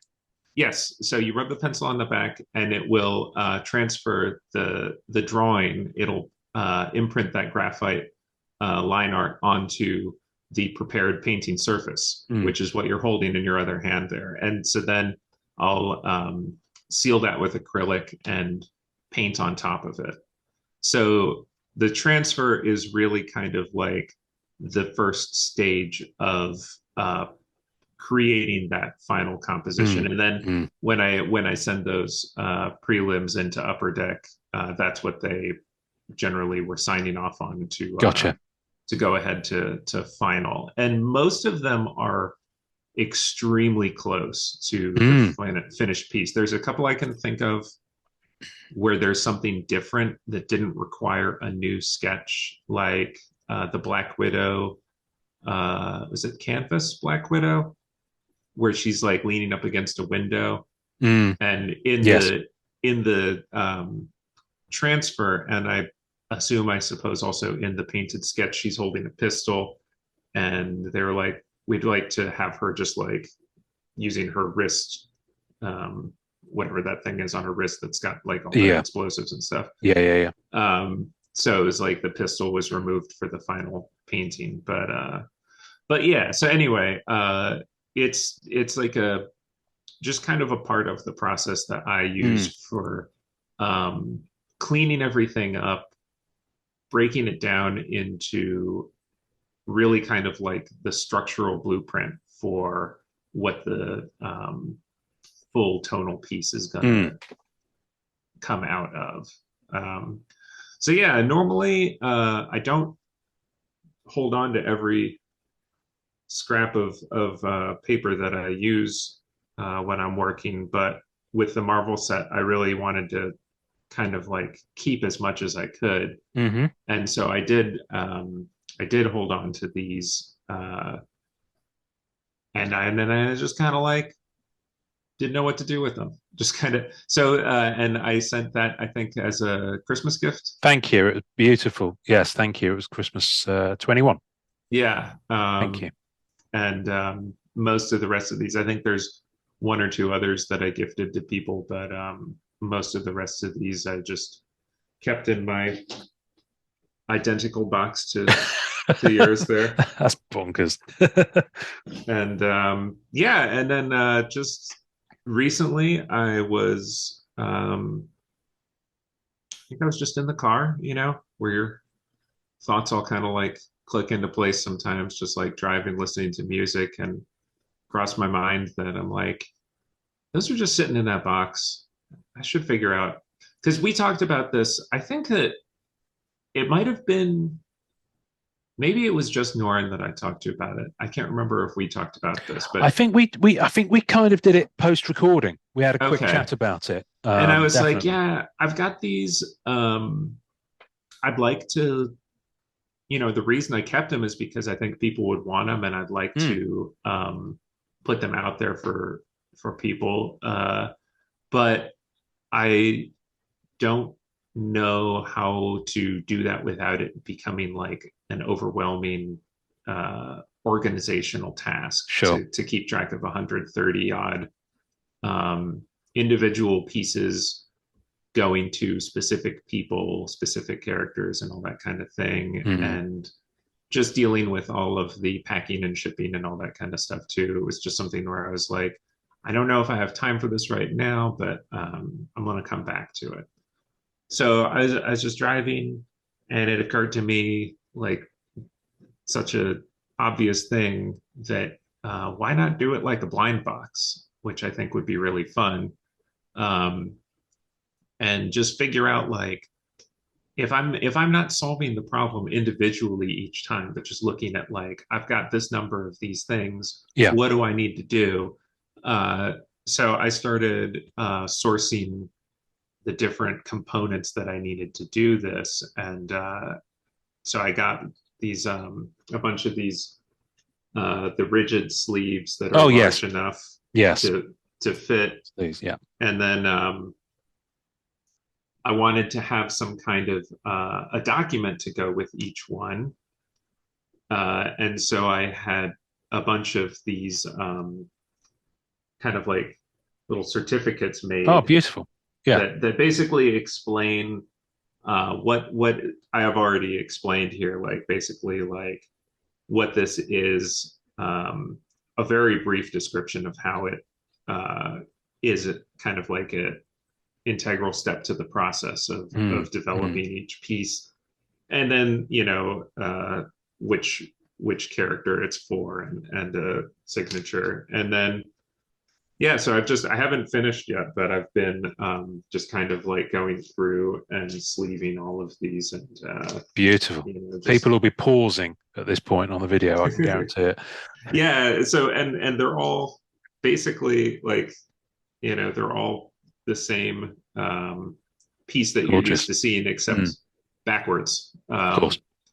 And because of the fact that they were just a kind of like a production step, they're not all uniform. Some of them have uh, little paint speckles on them. Some of them have like slight, creasing, Mm. or um, they're all like slightly different shapes from each other. Yeah, because it's been Uh, manually cut, hasn't it? yeah, Yeah, and they weren't all from the same even like sizes of pads of paper. sure. It's just whatever I happened to pick up from the store, as I was going and I needed more paper, I would go and I Mm, might get a different size, but yeah, it seemed to me all of a sudden like this is the way to do mm, this, and put it out to the group to say, if folks are interested in these, I'm not gonna have them available like uh, as a typical store where you like click on the character you want or anything. I'm gonna just finish packing these all up the way I've got this stack right here. Finish sleeving and filling out the papers for all of them.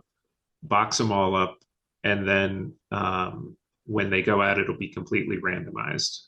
Just so it'll be kind of like a big uh, single card pack, I guess, is what it great. felt like in my head. No, that's good. No, that's a smart idea. It's a smart idea. It's worth saying to folk that these are that they're also because they're kind of tracing paper, aren't they? So they're very Yeah. thin. Um, so the way I have mine is that I have a piece of white paper behind it because it's just to brings out the definition a little bit on it. Yeah, like this is basically what the Yeah, paper is like on its own. yeah, And having having something behind, so mm, the certificate behind it, the way that I'm mm, sleeving them makes it very easy to see the image. But if somebody were to want to like display both at the same time, yeah, just like putting it on like a white yeah, backing or something. yeah, yeah, yeah. But No, they are lovely.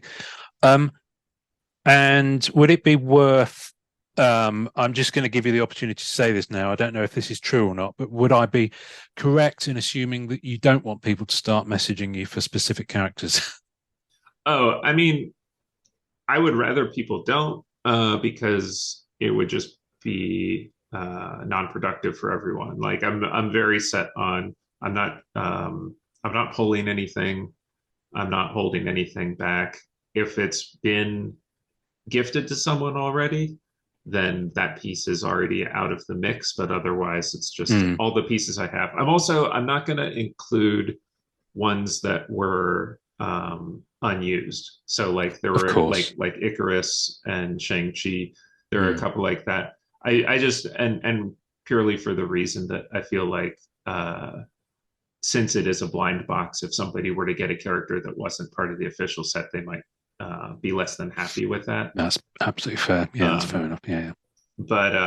but yeah, I think the whole to me like the whole well, for one thing, it's part of what makes it like feasible for me to do this without Of having course. to take a couple weeks off from from other work that I have from to the do. paying work. Yeah, yeah, I mean, I yeah. know it's already taking time to do it, and it's not like but I'm just trying to kind of like keep it within the realistic scope of how much time Yeah, I will be able to like set aside to deal with this.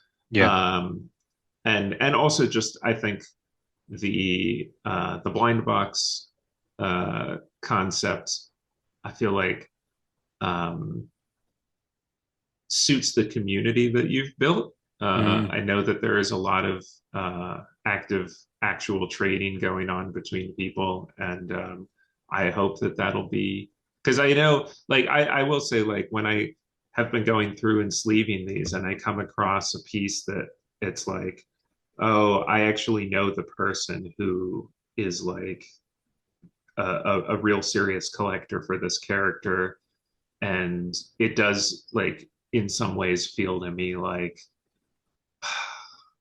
I really hope that this ends up in that person's Yeah, hands ultimately, yeah, but it also kind of breaks the concept for me yeah. to But go and do anything like that. it's similar to the prelims because that Hmm. was completely random. You know, if you were Hmm. lucky enough to get one of those redemption cards and Yeah, send it into Upper Deck, you didn't know what you were going to get back. You know, yeah, yeah, yeah, could be Wolverine, could be Wizard, yeah. aka you. But it just makes me smile every time I see that one. This is brilliant. Do you not? I don't want to add any pressure because I know this is taking a lot of time for you to get off the ground. Um, do you have any concept of when you might be looking to put that live out in It's the I'm ether? actually pretty close. So I don't know what's your lead like when will this probably be going This up? episode will drop this Thursday, so it's only going to be 2nd of March. So we're 4 days away from when we record. Okay, that's pretty soon. But Yeah. I think that shortly after that, I'm expecting maybe sometime the following week, I Okay. will have everything in place to be able to open that up. At this point, like I've got all of my packing material delivered. I've got yeah, I think basically all I have to do is build an interface for people to order through, and I have to figure out a few things. Like I still haven't. I want this to be open to international shipping also, but I haven't figured out what's the best way to Sure. do that. So there's a couple details that I still haven't quite worked out, but yeah, it's definitely. Um, I feel like getting like getting these the the little certificates and that kind of stuff were Mm, the things that I was um, taking more time with, and yeah. now that that's all finished, I think that the rest of this is just a matter of getting in the you know uh, mostly the web design stuff, Sure. which I mean, it's brilliant. Can I just say, on behalf of everyone, thank you for making those available because oh, I people mean, will love having them. I mean, this is cherished. This is absolutely cherished. Thank you. And so, people will definitely be, moving these between collectors and hopefully, people will make it possible for character collectors who have the other pieces to be able to get them. yeah, not to make anybody's rainbow harder or anything, Mm, but yeah. I think another thing that to me, it's like I mentioned that I don't normally save something like this from my process. Um, most of my sketches I keep, but I don't really like make them publicly available or anything. Yeah. But I do know that this is a story and a property that people have a lot of ties to, and some of it has been, especially anything original, has been very difficult to for anyone to have. Mm, So even if maybe you're not sure like what character you're going to get and that sort of thing, I think like having um, a lower price, like you know, accessible yeah. piece of the actual, like I think of the printing plates as Yes. a similarly, like to me, there's something really cool about having as part of a collection something that is part of the story of making that Mm, thing, and oftentimes those can be impossible to get, and so it's always I think like fun to have some some connection, some thread in there yeah. that is part of that actual like production story. So Mm, yeah. Yeah. Absolutely. Yeah. That's why I like collecting the costume relics from MCU movies and other yeah, films. exactly. Mm, Yeah, yeah. it's part of the That's DNA. something that I never quite got into. I had an interest in for a long time, movie props, and I think I didn't really. This was at a time when it wasn't as easy to source things online. And if I were to go back to that now, I'm sure there's a lot more resources. But at that Mm, time, it was like you had to like call up certain shops in Hollywood and see what they had, yeah, and stuff like that. yeah. But exactly the same thing. Like I've always had a fascination with, like a screen used prop or something like that. Yeah. Just be like, this is a piece of the real thing. Yeah. So Yeah, absolutely. I mean, it's just. I mean, I don't want to tell the story again of how I've got a piece of the I've got a card with a piece of the plane from the pilot of Lost embedded in the card. It's like, what's that yeah, all about? But the Rittenhouse did them really well with the James Bond sets. There's a card I have with a piece of the poker chip from Casino Royale. right. Yeah, yeah. It's wow. It's just such an iconic opportunity for people to own something Hmm. from the production of that. To It have just that, I mean, adds so to much have that value to it. connection. Yeah, Mm, yeah, it's if you think of something like that as an artifact in the yeah, creation of this piece of pop absolutely. culture. Which is Yeah. which is why these I think will very much sit very nicely in some collections for people. Um, it's beautiful. See you later. Right. I'm going to let you go. Um, and wrap up. But this is I could go another 2 hours quite happily, but I'm sure you've got things to do, and I need to cook dinner for my family soon because it is just past 4 p.m. in the UK as we record. Um, It's thanks for almost coming on, lunchtime for Dave. me. Thank you. I love talking to you. It's so cool. I've got for a whole episode without asking you how your mum and Boris are. How are they? Oh, they're doing good. So I know we're both need to be getting on with our days here, but so I moved end of last year to a new uh, my wife and I moved to a new house, which is much closer to my folks now. Oh, cool. So yeah, we're just like previously we were like an hour and a half away. Now it's closer to 30 minutes, and Oh, so cool. it's nice we get to see each other a lot more often. And when we do, it's a lot more kind of like uh, oh, I'm just going to be out your way to get some things from the store. Do you want to get lunch and that kind of thing? Yeah, yeah, So yeah. That's which cool. we just did the other day. So yeah, that's great. They're both doing really well. My mom has been. I certainly won't talk about anything that she's working on right now, but she's No, got a no, new no, no. project that Mm. she is extremely excited and enthusiastic about, and Oh, so it's cool. fun to see that. So yeah, it's just nice being closer to where they're at. Something that we've I think been meaning to do for a while, and now we finally Yeah. Good, made that good. Well, happen. give them my best when you next see them, please. And I would I be right in saying that we should caveat that by saying that unless, of course, it's true that the project that your mother is working on isn't the next Marvel Masterpieces set. I will say, sorry, there's a fly buzzing all around me.